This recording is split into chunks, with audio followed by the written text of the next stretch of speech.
ಗುರು ಬಸವಲಿಂಗಾಯ ನಮಃ.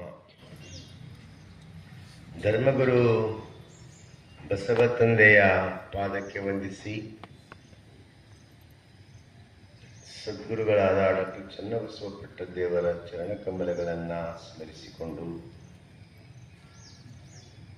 ಅವರು ಶರೀರ, ಅವರ ಬಾಡಿ ಇದು ನೋಡಿದ್ರೆ ಈ ಹುಡುಗ ಏನು ಹೇಳ್ತಾನೆ, ಎಲ್ಲರೂ ಹೊರಗೆ ಕಳ್ಸಾರ, ಅಪ್ಪ ನನಗೆ ಕಳ್ಸಾರ,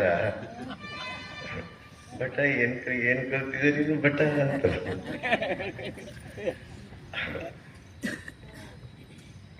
ಎಲ್ಲರ ಊರಲ್ಲಿ ನಮ್ಮ ಜೊತೆ ಬರ್ತಾರ ಆ ಮನೆಯವರು, ಬಟ ಅಪ್ಪ ಸ್ನಾನ ಮಾಡ್ತಾರ, ಬಟ ಅಂತ ಮಾತಾಡಿಸ್ತಾರ ಅವ್ರಿಗೆಲ್ಲೋ. ಯಾವಾಗ ಅವ್ರ ಪ್ರವಚನ ಕೇಳ್ತಾರ, ಬಟ ಅಂಬದು ಹೋಯ್ತು, ಗುರುಗಳೇ ಅಂತ ಅವಾಗ ಕರೀತಾರೆ. ಅವ್ರ ಪ್ರವಚನ ಕೇಳಿದ ತಕ್ಷಣ ಅವರು ಇವ್ರು ಏನದ ಅಂಬದು ಅವ್ರಿಗೆ ಗೊತ್ತಾಯ್ತು.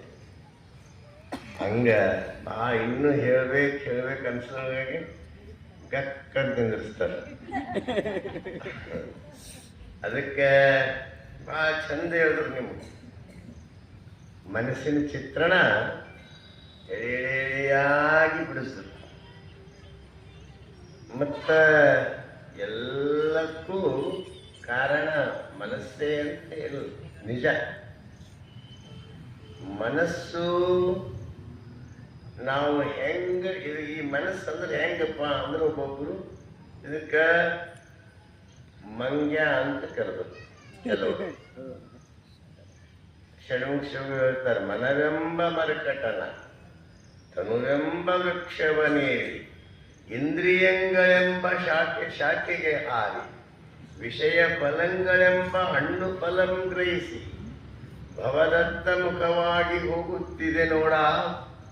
ಈ ಮನವೆಂಬ ಮರಕಟನ ನಿಮ್ಮ ನೆನೆಯೆಂಬ ಪಾಶದಲ್ಲಿ ಕಟ್ಟಿ ಎನ್ನನ್ನು ಒಳಗಿಕೊಳ್ಳಯ್ಯ ಅಖಂಡೇಶ್ವರ ಅಂತ ಹೇಳ್ತಾರೆ. ಅಂದ್ರೇನು? ಈ ಮನಸ್ಸನ್ನೊಂದು ಮಂಗ್ಯಗೊಳಿಸ.